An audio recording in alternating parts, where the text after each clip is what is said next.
जय श्री राम मित्रों, आप सबका बहुत बहुत स्वागत है आपके अपने इस YouTube चैनल में। आज के वीडियो में आप सुनेंगे माघ महात्म्य का दूसरा अध्याय। माघ महीने में माघ महात्म्य सुनने का बहुत ही फल बताया गया है, इसलिए रोज़ एक अध्याय का कथा श्रवण अवश्य करें। तो आइए प्रारंभ करते हैं दूसरे अध्याय की कथा। राजा के ऐसे वचन सुनकर तपस्वी कहने लगा कि हे राजन, भगवान सूर्य बहुत शीघ्र उदय होने वाले हैं, इसलिए यह समय हमारे लिए स्नान का है, कथा का नहीं। सो आप स्नान करके अपने घर को जाओ और अपने गुरु श्री वशिष्ठ जी से इस महात्म्य को सुनो। इतना कहकर तपस्वी सरोवर में स्नान के लिए चले गए और राजा भी विधि पूर्वक सरोवर में स्नान करके अपने राज्य को लौटा और रनिवास में जाकर तपस्वी की सब कथा रानी को सुनाई। तब सूत जी कहने लगे कि महाराज, राजा ने अपने गुरु वशिष्ठ से क्या प्रश्न किया और उन्होंने क्या उत्तर दिया, सो कहिए।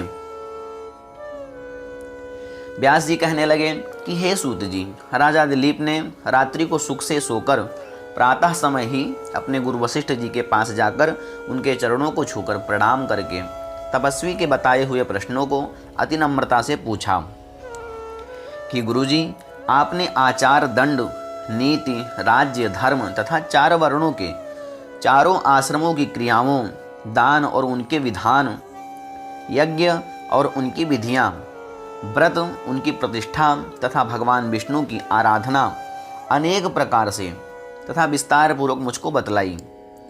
अब मैं आपसे माघ मास के स्नान के महात्म्य को सुनना चाहता हूँ।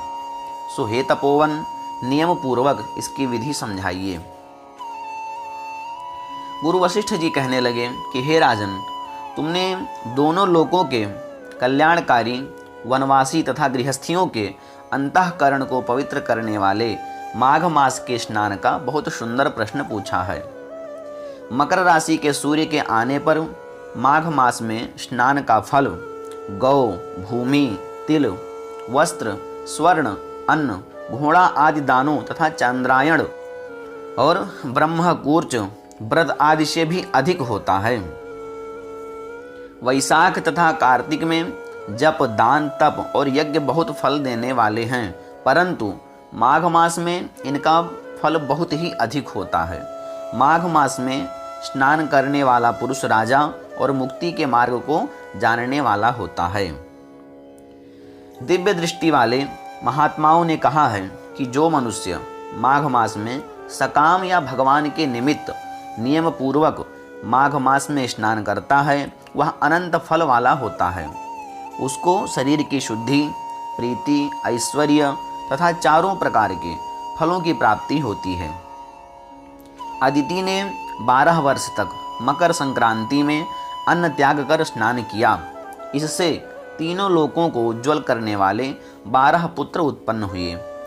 माघ मास में स्नान करने से रोहिणी, सुभगा, अरुंधति दानशीलता हुई और इंद्राणी के समान रूपवती होकर प्रसिद्धि हुई।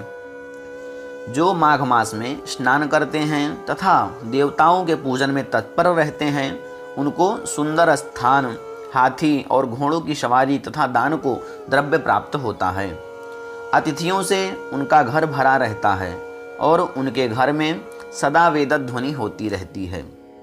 वह मनुष्य धन्य है जो माघ मास में स्नान करते हैं, दान देते हैं तथा व्रत और नियमों का पालन करते हैं, और दूसरों के पुण्यों के क्षीण होने से मनुष्य स्वर्ग से वापस आ जाता है।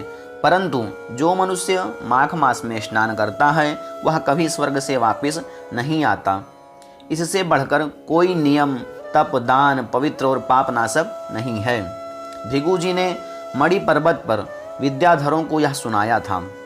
तब राजा ने कहा कि ब्राह्मण, भृगु ऋषि ने कब मणि पर्वत पर विद्याधरों को उपदेश दिया था, सो बताइए। तब ऋषि जी कहने लगे कि राजन, एक समय 12 वर्ष तक वर्षा न होने के कारण, सब प्रजा क्षीण होने के कारण संसार में बड़ी उद्विग्नता फैल गई।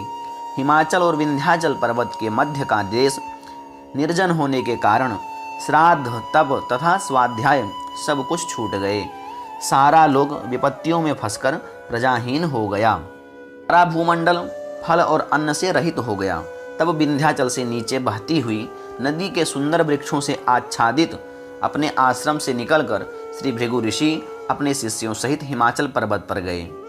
इस पर्वत की चोटी नीली और नीचे का हिस्सा सुनहरी होने से सारा पर्वत पीताम्बरधारी श्री भगवान के सदृश लगता था।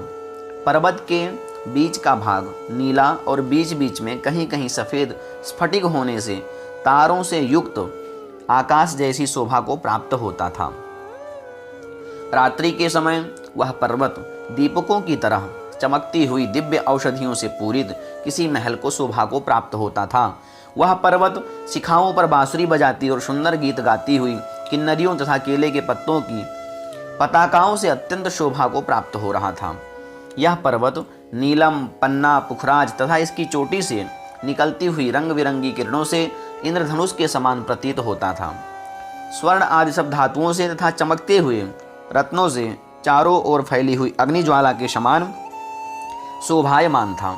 इसकी कंदराओं में काम पीड़ित विद्याधरी तथा अपने पतियों के साथ आकर रमण करती हैं और गुफाओं में ऐसे ऋषि मुनि जिन्होंने संसार के सब क्लेशों को जीत लिया है, रात दिन ब्रह्म का ध्यान करते हैं और कई एक हाथ में रुद्राक्ष की माला लिए हुए शिव की आराधना में लगे हुए हैं।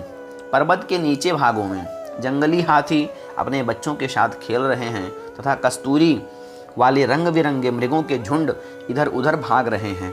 यह पर्वत सदा राजहंस तथा मोरों से भरा रहता है, इसी कारण इसको हेमकुंड कहते हैं। यहाँ पर सदैव ही देवता, गुह्यक और अप्सरा निवास करते हैं। इति श्री माघ महात्म्य द्वितीय अध्याय। यहाँ पे दूसरा अध्याय समाप्त होता है। तीसरे अध्याय को सुनने के लिए मेरा तीसरे अध्याय का वीडियो देखें। धन्यवाद।